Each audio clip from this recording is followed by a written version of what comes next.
Tonight, the House managers will walk over the article of impeachment around 7 p.m. Eastern time. And then tomorrow, we will find out, I guess, who is presiding over this, because the senators will be sworn in. Technically, at that point, the impeachment trial has begun, but there's not going to be arguments. So on the floor, you're not going to see the back and forth of the questioning until February 9th, which is a Tuesday. So we're 2 weeks and 1 day out.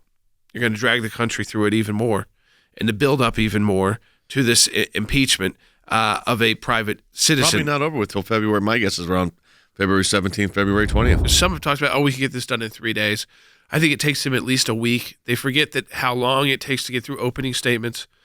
And all 9 of these congressmen are going to want to participate. Right, and they get to question. Yep. And the senators, they can keep that going. They may try to call witnesses. There was Eric Swalwell was on today. He didn't answer that question. He's just going to leave that up to the team. The witnesses would actually be members themselves, likely, who are there at the events. Before you even get to the possibility of witnesses or questions, a motion can be offered. So look, I expect a motion to dismiss on constitutional grounds to be offered at the very outset. And right now, Jay, I don't think we can say conclusively that won't pass. They didn't have any sworn testimony before the House, no hearings. And I think most people, they could take this, and what's going to be interesting tonight is the faux drama, the gravity as the impeachment managers walk through the hallways of Congress. They would be a lot more believable, and they'd have more integrity had they not brought up such a farce impeachment a year ago. Have they made any kind of rulings yet on timing about this? Because ours was very set, other than Saturday, which was a shorter day.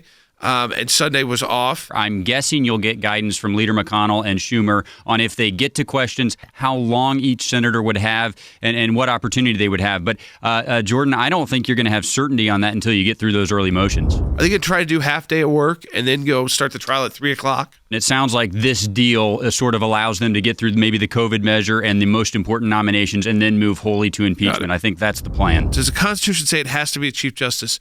Actually, in this case, no. It says when it's the president, it has to be the Chief Justice. That's the only time, too. Yes. The other officials that get impeached, and the more frequently it's judges, actually, is the most frequent that you see in history. It's the Senate handling it. Yeah. And it's not big news. It's not something that the networks cover. But when it's the current president, yes, the Chief Justice has no choice. They have to accommodate kind of his schedule. And that's because you don't want it to depoliticize what is already a very political it would be the vice president who sits in, and they would become the president, so it would take out that issue. Yeah, the vice president would be sitting in, and if convicted, the vice president becomes president. I asked several people on the Democrat side of the aisle in the United States Senate that question over the weekend, and they were not unanimous. I will tell you that the most frequent answer I got was Senate Pro Tem Patrick Leahy, but I did also hear the answer Kamala Harris. I only heard one person answer that they thought it would be the Chief Justice. I'm with Alan Dershowitz on this. I don't think it's going to be the Chief Justice. If I had to bet, I would bet on Pat Leahy. But, Jay, even the United States Senate on the Democrat side of the aisle, they don't know the answer to that question at this point. It makes it even more partisan to have Pat Leahy than it does the Chief Justice, because he's a partisan Democrat, which means if they throw issues up to him to decide, he can start making decisions. I'm wondering, which is why this is so bad. It is so bad that they are setting these precedents as we speak. That's what I was just going to address. They're making it up as they go. Realize that. Well, you say they're making up as they go. You mean literally they're making up as they go. There's no rules on this. It's like you're saying, what is the law? What is the standard? They can impeach over anything they want. Yes. If they can get 2/3 of the Senate to agree with them, which they're not going to be able to do here. The framers, they debated and rejected the idea of having the federal judiciary preside over impeachment trials. They thought it was better to let the Senate make up their own rules, except in the case of impeaching a president.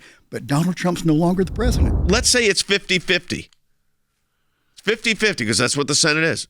So the Vice President Harris casts the deciding vote. That's why this makes no sense. We are fairly confident I can be right now is that this will lead to another acquittal. And why am I confident of that? Because if you listen to Republicans closely about this, they are all coming up with their own reasons why they do not support this impeachment.